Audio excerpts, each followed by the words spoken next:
రమ్మంటివి మన ఎంకరకి పెళ్లి గిట్లు ఏమైనా సెటిల్ అయిందా? వీడికి ఇంకా పెళ్లి అవ్వదన్నా. అందుకే మేము ఇద్దరం కలిసి పుణ్యక్షేత్రాలకు పోదాం అనుకుంటున్నాం. ఆ విషయం నీతో చెబుదామని. ఏం మాటలు బాబాయ్? లేకపోతే ఏంట్రా, మీ నాన్న పోతూ పోతూ నిన్ను నా చేతిలో పెట్టిపోయాడు. ఇప్పుడు ఆ బాధ్యత పెద్ద బరువు అయిపోయింది. అరే ఇప్పుడు ఏమైందని?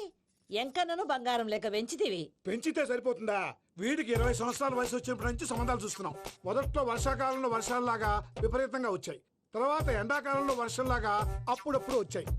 ఇప్పుడు కరువు వచ్చినట్టు అసలు రావడమే మానేసి. బాబాయ్, జీవితం తోట లాంటిది. అందులో మనం తోటకూర లాంటి వాళ్ళం. తోటకూరతో పప్పు చేసుకోవచ్చు, వేపుడు చేసుకోవచ్చు, అంతేగాని రసం సాంబార్ చేసుకోలేం కదా. సంబంధం గురించి మాట్లాడుతుంటే సంబంధం లేకుండా మాట్లాడతావేంట్రా? సంబంధం ఉంది పిన్ని. నా డ్రీమ్ గర్ల్ కనిపించే వరకు పెళ్లి చేసుకోవాలని చెప్పాను కదా. నా చిన్నప్పటి నుంచి ఏ మాట చెబుతున్నాడు. ఆ డ్రీమ్ గర్ల్ ఎక్కడుందో ఎలా తెలుస్తుంది? నాకు తెలుస్తుంది. తుఫాన్ వచ్చే ముందు హెచ్చరికలాగా ఆ అమ్మాయి ఎదురుపడినప్పుడు నాలో కొన్ని కదలికలు వస్తాయి.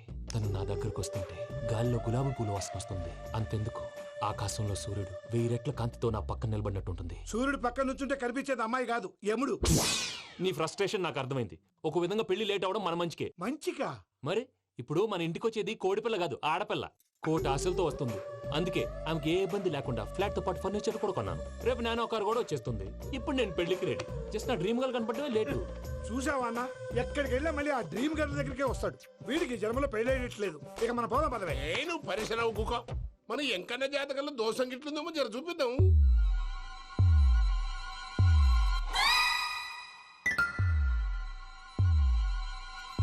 ఏంది పంతులు, గంట సంధి అద్దం పెట్టి ఓ చూస్తాంటివి. చూడటం లేదు మల్లేష్, వెతుకుతున్నాను. బాబు చెప్పిన డేట్ ఆఫ్ బర్త్ కి జాతకానికి ఎక్కడ మ్యాచ్ కావట్లేదు. అర్థమైంది. డేట్ ఆఫ్ బర్త్ ఏం చెప్పావురా? December 13th. ఏ సంవత్సరం? ప్రతి సంవత్సరం. ఎదవ తెలివితేటలు చూపించకండి. ఎందుకండి తక్రారు? 1985 అని ఇక్కడ మెన్షన్ చేశాడు. బాబు ఏంటి అలా కొట్టుకుంటున్నాడు? అబద్ధం చెప్పినప్పుడల్లా అలా కొట్టుకుంటాడండి. నిజం చెప్తే నేను ఎవరైనా కొడతారా? Why are you wasting my time? అసలు విషయం నేను చెప్తాను పంతులు గారు. మీరు ఆగండి, నేను చెప్తాను. ఏంటి అప్పుడు పుట్టావా? అప్పుడు పుట్టకూడదండి. ఎప్పుడైనా పుట్టొచ్చు. ఈ డేట్ అయినా కరెక్టేనా? నేను అబద్ధం ఎప్పుడు ఒకసారి చెప్తాను. ఓహో, అదొకటి ఉందన్నమాట. ఎప్పుడు సెట్ అయింది? అయితే నా డ్రీమ్ గర్ల్ తో మ్యాచ్ సెట్ అయిపోద్దా? గ్రహాలన్నీ ధర్నా చేసినట్టు ఒకే రూమ్ లో ఉండిపోయినాయి. క్లమ్జీగా ఉంది. పోనీ డేట్ ఇంకోసారి చెప్పంటారా? నో నీడ్ మా. అయితే పెళ్ళప్పుడు చెప్పండి. పోలవరం ప్రాజెక్ట్ లాగే నీ జాతకంలో కూడా క్లారిటీ లేదు రాజా. పలాసా గారు, మీకు చూడటం రాదని చెప్పండి. అంతేగాని మిడిమిడి జ్ఞానంతో జాతకం చెప్పి ఓ పసివాడి జీవితంతో ఆడుకోవద్దు. బాబుకి ఆవేశం ఎక్కువ. పసివాడు అని పెద్ద పెద్ద పదాలు వాడుతున్నాడు. నన్నే శంకిస్తున్నాడు మల్లేష్. ఏలే జర పరిశ్రమలో ఉండి అట్లా మాట్లాడతాండు. నువ్వే మంచి మనసు చేసుకుని ఇష్టం ఎందుకు చెప్పరాదు? దాన్నే ఉందిలేరా మళ్ళీ. బాబుకు త్వరలో విదేశీయానం ఉంది. ఇది కరెక్ట్ గా చెప్పారు. నీకు దైవభక్తి కూడా ఎక్కువ. ఇది కరెక్టే. ఇవన్నీ ఎంత కరెక్టో నీ పెళ్లిలో ఉన్న సస్పెన్స్ కూడా అంతే కరెక్ట్. మరి సస్పెన్స్ క్లియర్ అవడానికి ఏం చేయాలి? ఈ టైప్ సిచ్యువేషన్స్ లోనే నేను గవ్వలు నేను నమ్ముకున్నాను. మిమ్మల్ని నమ్ముకున్నాను. ఈ గవ్వలు నేను బాగా కలిపి వేస్తాను. అన్ని బోర్లా పడితే నీ పెళ్లి అవుతుంది. తిరగబడితే నీ పెళ్లి అవదు. సగం అటు సగం ఇటు పడితే ఎటు కాకుండా పోతాం. ఏంట్రా మళ్ళీ ఇది? దేనికైనా లిమిట్ ఉంటుంది కదా. నోటుకొచ్చిన రాదు పంతులు. వేస్తానమ్మా.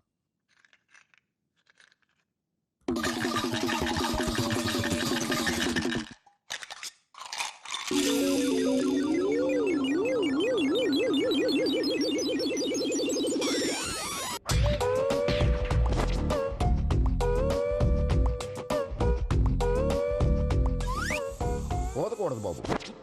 జాతకం మనం రాయకూడదు, ఉన్నది చదువుకోవాలి. దీని అర్థమైంది పంతులు గారు. మీవాడు కూడా ఈ గవ్వలాగే ఒంటరిగా మిగిలిపోవచ్చు. అలాంటి మాటలు అనొద్దు పంతులు గారు. ఇంకోసారి ట్రై చేయండి. తప్పు బాబు. సృష్టికి విరుద్ధంగా ఏ పని చేయకూడదు. అది కాదు, ఇంతకు మీరు సరిగ్గా కలపలేదు. ఏం పెద్దమ్మా? పిల్లగాడు చెప్తున్నాడు కదా, ఇంకో పాలంటే ఏ రాదయ్యా. ఆవేశపడకండమ్మా, అలాగే వేద్దాం. ఏముంది ఇందులో? ఒకసారి కాపాడుతు లేస్తున్నాడు.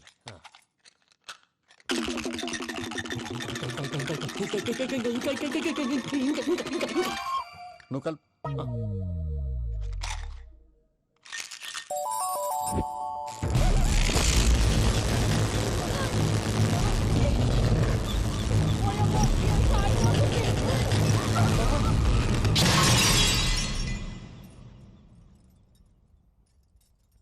చూసావా, ప్రకృతి విరుద్ధమైన పనులు చేస్తే ఎలాంటి ఫలితాలు వస్తాయో. దానికి దీనికి సంబంధం ఏంటండి? నిజానికి జాతకం వల్ల లైట్లు పేలకూడదు. ఇల్లు పేలిపోవాలా? పంతులు గారు ఇప్పుడు ఏం చేద్దాం? ఒక్క ఫోటో తీసుకుందాం. నువ్వు కూర్చోమ్మా. గవ్వ కాంబినేషన్ కావాలి. ఎందుకండి? గవ్వ నిలబడడం ఎవరైనా చూసావా? పాలపంత వచ్చినప్పుడు వింత అనుకున్నాం. ఇది అంతకంటే పెద్ద వింత. ఫోటో జంప్ చేసే ఇంక నువ్వు లేవచ్చు రమణ. త్వరలోనే ప్రపంచం అంతమైపోతుందని టీవీ 9లో చెప్తే నమ్మలేదు. ఈ పరిణామాలన్నీ చూస్తుంటే నమ్మాల్సి వస్తుంది వెంకటరమణ. ఈ జాతకుడికి పెళ్ళంటూ జరిగితే ఒక నెలలో జరిగిపోవాలి, లేకపోతే జీవితంలో పెళ్లి యోగం లేదు. ఇంకోటి ఉందమ్మా, త్వరలో నీకు రాహుగ్రహ ప్రభావితుడైన ఒక కేతువుగాడు పరిచయం అవుతాడు. దాంతో నీ జీవితంలో పెనుమార్పు సంభవిస్తుంది.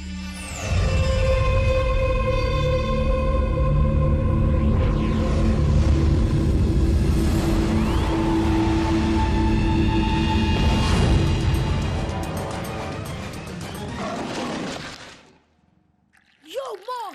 నేను కొత్త మ్యాజిక్ ట్రిక్ నేర్చుకున్నాను. ఏంట్రా అది? First give me one egg. ఆ, Yeah, drop it here.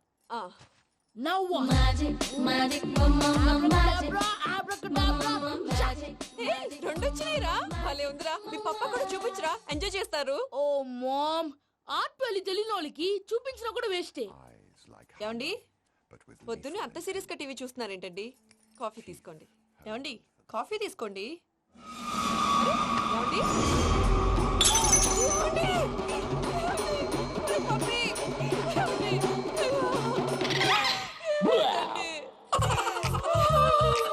Oh, mama, what happened? ఎందుకు ఏడుస్తున్నావు? మీ పప్ప చచ్చిపోయాడురా. మనకు అన్యాయం చేసి వెళ్ళిపోయాడురా. అరే, ఇందాక టిఫిన్ కూడా పిక్కలాగా తిన్నాడు. హే మమ్మీ, ఎందుకు ఇంత ఏడుస్తున్నావు? నువ్వు ఏడిస్తే పోయిన బాబా తిరిగి వస్తాడా? Think practically mom. ఇప్పుడు బాడీని ఇక్కడే తగలబెట్టాలా, లేకపోతే ఇండియా తీసుకెళ్ళాలా? ఎనకండి హ్యాపీగా చచ్చిపోయారు. ఊరుకోరా, ఏం మాటలురా. రే, నువ్వు చాలా మ్యాజిక్లు చేస్తావు కదా, ఏదో ఒక మ్యాజిక్ చేసి మీ పాపాని బ్రతికించరా. ప్లీజ్ రా మమ్మీ, ప్లీజ్ రా. అలా పడేసావేంట్రా? Mom please don't disturb me. ఇదంతా ట్రీట్మెంట్.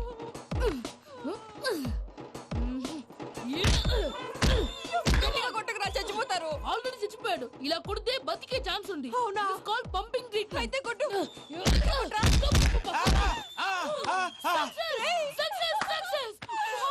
ఏమైందిరా? మీరు చచ్చిపోయారండి. వెంటనే పమ్మిగాడు మట్టు వదులుకుండా మీ గుండెల మీద గుద్ది మీకు ఊపిరి పోసాడు. ఇంకా చెప్పు తెలిసిన పోసేవాడు. వెంటనే ఈ విషయం పెద్ద నేను ఎవరైనా పెద్ద మనిషి ఆయనంటే 10 మందికి చెప్పడానికి. నువ్వేంట్రా, నేను చచ్చిపోయానని అమ్మ వెక్కి వెక్కి ఏడుస్తుంటే నువ్వు సైలెంట్ గా ఉన్నావేంటి? నేను ఏడ్చాను ఎంత పాపా. అబద్ధాలు చెప్పక నేను చూడలేదనుకున్నావా? చచ్చిపోయారు కదా, మీరెలా చూసారు? చచ్చిపోతే ఆత్మ స్ట్రైట్ గా పైకి వెళ్ళిపోద్దా? ఎవరు ఏడుస్తున్నారో లేదో చెకప్ చేసుకుని మరి వెళ్ళిపోద్ది. అవును, పూజ లేచిందా? లేపమంటారా? పూజ అని లేకపోద్ది. తండ్రి లేని పిల్ల కాసేపు పడుకొని.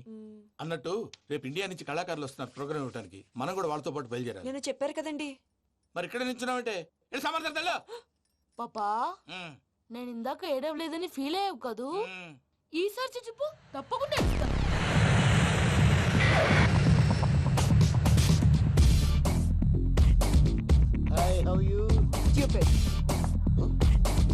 ఏడు కోట్ల వాడ పంతులు గారు నా పెళ్లికి 1 month డెడ్ లైన్ పెట్టిన విషయం నీకు తెలుసు. నువ్వు తలుచుకుంటే ఎక్కడైనా ఫిక్స్ చేసేయగలవు. కొంచెం తొందరగా చేసే స్వామి ప్లీజ్. నమో వెంకటేశ.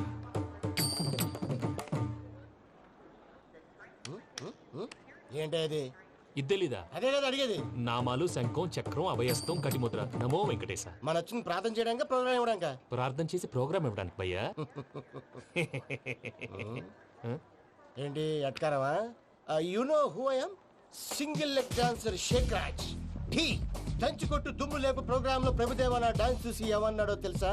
డాన్స్ రాకుండా ప్రోగ్రామ్ కి ఎలా వచ్చావరా అని బండ బుద్ధులు తిట్టి పంపించారా? ఏమను? నేను కదా భయ్యా, మా చిట్టుబాబు. రే భయ్య ఒకసారి చెప్పు. వీడి భయ్య ఏంటి బఫెల్లోకి బట్టలు తిరిగినట్టున్నాడు. రే అలా అనకూడదు, బఫ్లో వింటే బాధపడుతుంది. ఏంటి ఇద్దరు కలిసి డ్రామా ఆడుతున్నారా? నాకు గాని బీపీ వచ్చిందంటే ఏం పీక్తారా వీపీ? నన్ను వీపీ అంటారా? నిన్ను పీక్కు.